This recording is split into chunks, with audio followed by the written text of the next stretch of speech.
Well, it looks like Donald Trump's attempt to get rid of birthright citizenship is about a lot more than just immigrants. It's also about stripping citizenship from indigenous people.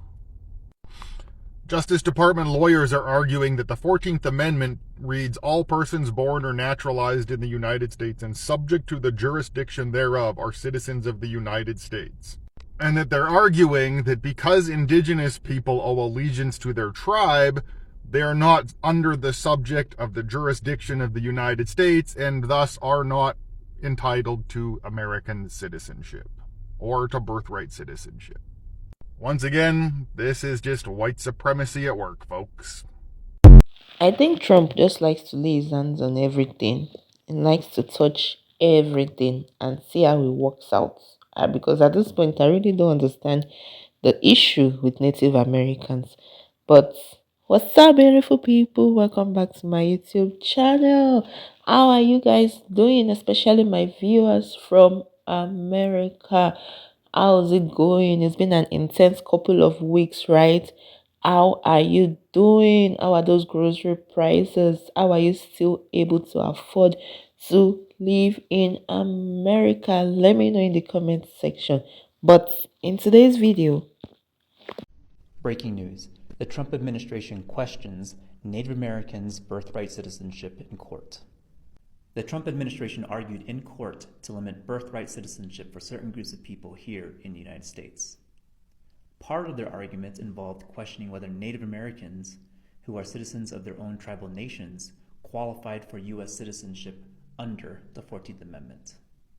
The 14th Amendment, which was ratified in 1868, states that all persons born or naturalized in the United States and subject to the jurisdiction thereof are United States citizens. This basically means that anyone born on U.S. soil automatically is a United States citizen.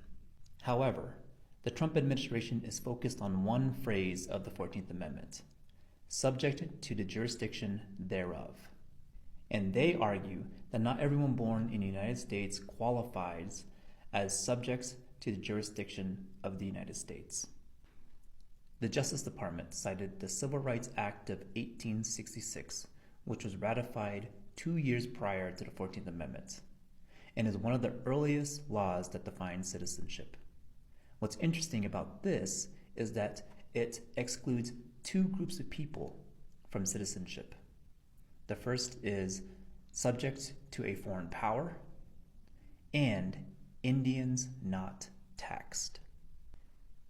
Historically, the United States government treated all Native Americans as belonging to separate nations and not to the United States. And that all changed in 1924 with the passage of the Indian Citizenship Act, which granted all Native Americans in the United States citizenship. The Trump administration is arguing that the 14th Amendment should still exclude Native Americans because we are still subjects to a foreign power, which is our tribal nations, and they are citing a Supreme Court case that was decided in 1884 that stated that Native Americans are not U.S. citizens unless they denounce their allegiance to their tribes. This is very controversial because the United States government and tribal nations have a long-standing agreement stating that Native Americans can have dual citizenship with the United States government and with our tribes. And the arguments that the Trump administration is trying to make will undermine all of this and throw away hundreds of years of treaties and negotiations that allow us to have our tribal sovereignty today. In addition to that, the 1884 Supreme Court case that decided that Native Americans are not U.S. citizens unless they renounce their tribal allegiance was basically deemed useless after the passage of the Indian Citizenship Act of 1924. I don't know how many times I've actually tried to film this, but I'm going to read something that I've just read. Now, obviously, this is being read from social media. I didn't think this man could do anything more to fucking shock me. In fact, he can't shock me, or so I fucking thought. It says excluding Calico. It says excluding, and then there's a derogatory term for Native Americans. Trump admin questions Native Americans' birthright citizenship in court. Native Americans! Native Americans! He's on their stolen land! Native fucking Americans! The Trump administration's Justice Department has cited a 19th century law excluding Native Americans from birthright citizenship in arguments defending Trump's order to suspend birthright citizenship. Justice Department attorneys argue that the phrase subject to the jurisdiction thereof in the 14th Amendment means birth in the United States alone does not entitle a person to citizenship. The Trump administration contends that Native Americans may not be entitled to birthright citizenship based on a Supreme Court case and the historical exclusion of a derogatory term, not taxed, from citizenship. Where the fuck is he going to send them back to? Where? Where does he think they're going to go? He's on their land. Get me the fuck off this planet. Is this a joke? Is this a joke? Because apparently I read earlier that this has been thrown out as absolute fucking nonsense by a judge. Because it is nonsense. Birthright citizenship, Native American. In fact, it's the energy for me, because when I saw this video, I just had to watch it calmly, and get the points. But it's just the energy for me. Because truly, these are people that have been there since the foundation. Even before you came. Okay? They have been there for thousands and thousands of years. They know nowhere else.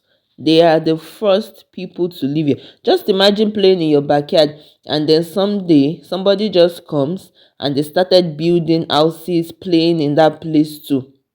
Okay, so that's just kind of what happened to Native Americans. They have been there, and now you want to start questioning their citizenship. I mean, come on. So what does revoking birthright citizenship mean for Native Americans? And if you're a First Nations, stick around to the end. There's something here for you too. You may have heard that birthright citizenship is being challenged for Native Americans in the United States. But what does that really mean? Let's break it down. The executive order that's being proposed would require Native Americans to swear sole allegiance to the United States in order to retain their citizenship. This challenges a long-standing law that allowed citizenship without renouncing tribal sovereignty. This is a principle that's foundational for Native nations. But here's the issue. What happens if they don't? Native Americans have no other homeland. The choice being presented here feels like a direct attack on sovereignty and Native identity. This isn't happening in a vacuum. The current president has long admired Andrew Jackson, the very president responsible for the Trail of Tears and policies that displaced and devastated Native nations. And now history feels like it's repeating itself. So what can you do? Well, stay informed. Talk to your tribal leadership. Educate yourself and your communities on the challenges that are coming ahead. Together we can all stand strong on these attacks on our sovereignty. And before I close, I'd want to also talk about what this means for First Nations in Canada. The current president has repeatedly suggested that he wants Canada to become the 51st state. And for many, this seemed like, political rhetoric. It seemed impossible a month ago. But given the recent actions, especially the attacks on native sovereignty in the US, it's not such a far-fetched idea anymore.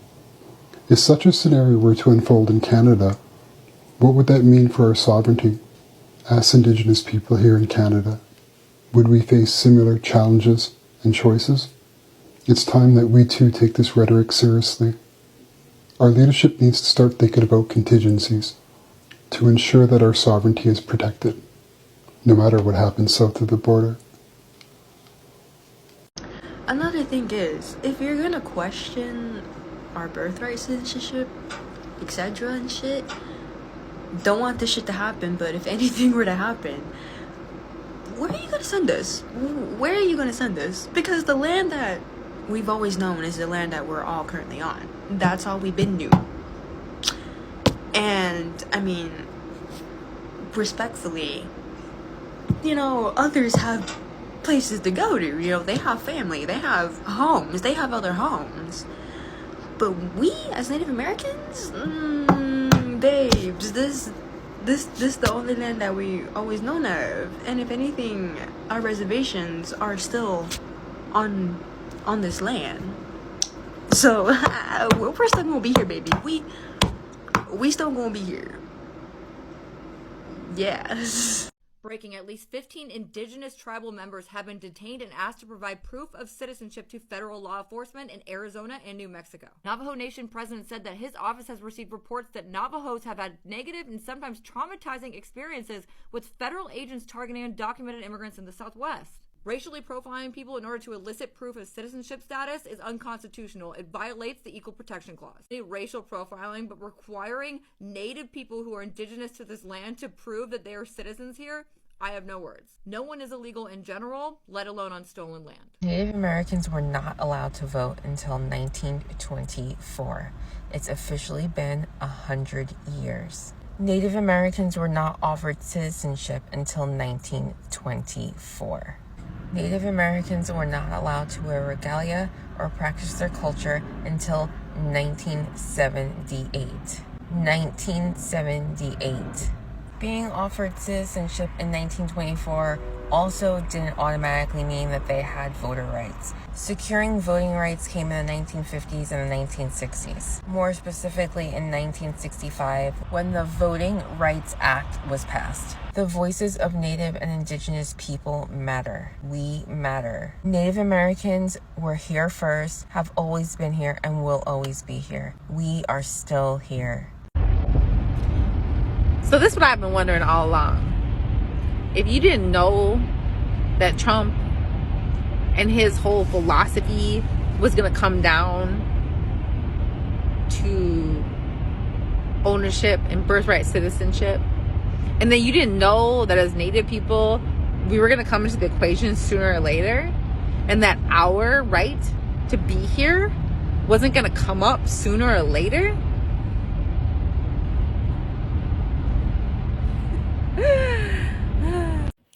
So that's a very good one, because I have a question on my mind. Who did they vote for? Because before I was actually thinking that maybe they are not allowed to vote, maybe there's a certain law preventing them from voting on the American soil. But according to what the other lady said, they have been allowed to vote for even the longest time. Correct me if I'm wrong, guys. Let me know in the comment section. Are Native Americans actually allowed to vote? Do they have the same rights to vote?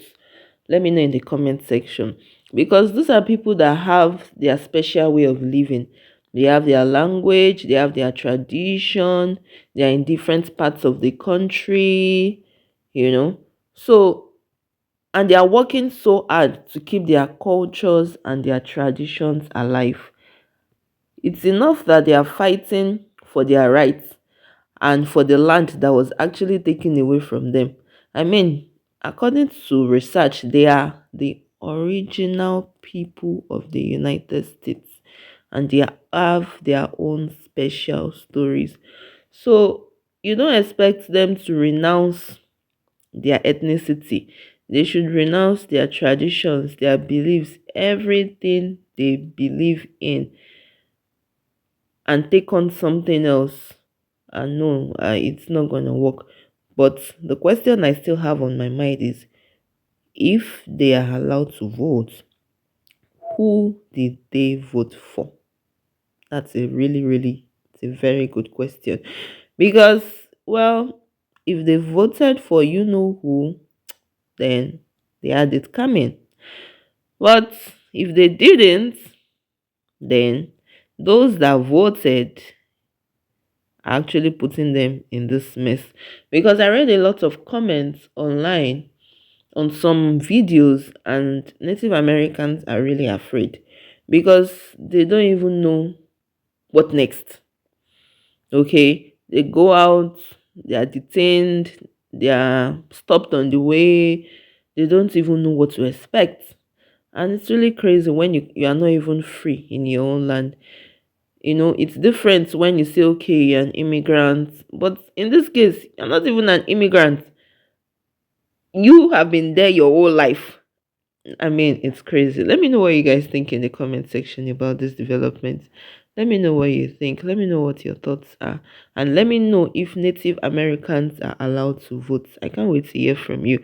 Thank you for watching. Don't forget to like, share, and subscribe. And I'll see you in my next video. And please stay safe. Ciao.